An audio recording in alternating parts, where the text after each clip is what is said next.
So let's move on now. We'll talk to the person who's responsible for the policing of the peddlers in the town centre, and that's Rob Murray, who's the town centre sergeant.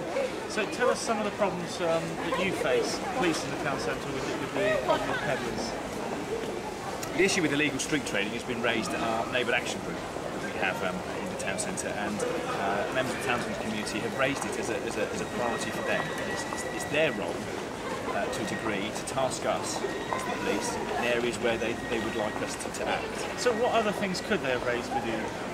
What other things are they sort of saying need to be dealt with? The other issues in Reading town centre are street begging, rough sleeping, antisocial behaviour surrounding the nighttime economy, and drugs was identified as a priority in Reading town centre as well. And despite all those other problems, at the top of that for the local area, you're saying it is peddling? No, the three priorities, as I gave them, are the ones that an issue that is persistently raised is illegal street trading by the peddlers, the ones acting illegally within the town centre. So it doesn't fall within our three priorities that we work to, but it's an issue for our partners that they feel strongly enough that they raise it at our neighbourhood action group meetings. And how many arrests have you made in the last year? There's been 7 reported for summons through prosecution support by Reading Borough Council, where we work in partnership with them, and we use our powers under the Police and Criminal Awareness Act to seize the goods that they carry for prosecution. So that's less than one a month? Yes. Does that suggest that there's a major problem? The number of people reported indicates that it's something that we're responding to, because that's what our partners are asking us to do. I can't stress enough that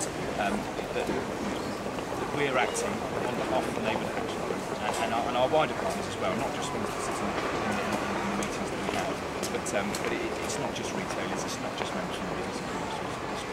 We have residents that sit on that neighbourhood action group that echo concerns of the retailers. Okay, Rob, thanks very much. I'm here with Anyetta, who is a peddler working in the town centre. She's from London. Actually, you're from Italy originally, aren't you? Yeah. You've been studying in London, haven't you? And peddling is a way of, I think, paying off the student loans and the debts.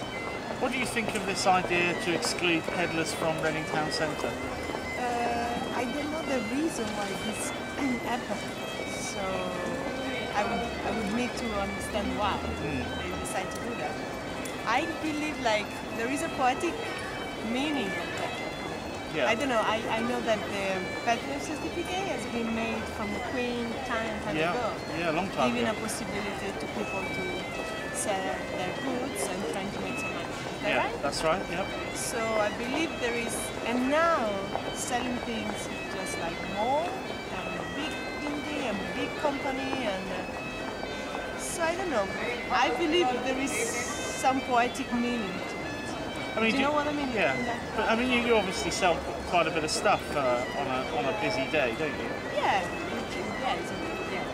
So you make it. I don't need to pay. I pay the certificate. I don't need to pay any taxes. Rent or. I mean, do you think that's fair on the other street traders who pay £5,000? Did you know that they pay £5,000 a year to have this? The fixed stuff? Yeah, the fixed ones. So why don't rebalance the thing Yeah. and give less to pay to them and allow them to pay them? That's quite a sensible suggestion, isn't it? Really, to try and sort of maybe make it a bit more expensive for the peddler and a bit less expensive for the street trader. That'd be I think so. I think there is a reason to anything that happens. So if people decide to go on the street, and I work a lot in London, in bars, I work in theatre, I work in, it's very hard. Yeah. I cannot pay my school. So of course it needs to be legal, there is way to make it legal, probably, if police come and check, so I don't say yes to that, I say yes to normal, legal trading. Well, there we are. So we've heard from the peddler, we've heard from the police, we've heard from the business centre manager, and we've also heard from the street trader. So we've got a good cross-section of views. And I think the only people we haven't heard from, and we're going to try, is just talk to some ordinary people who buy stuff from peddlers and see what they think of the situation in Reading Town Centre and see whether they think it's a problem.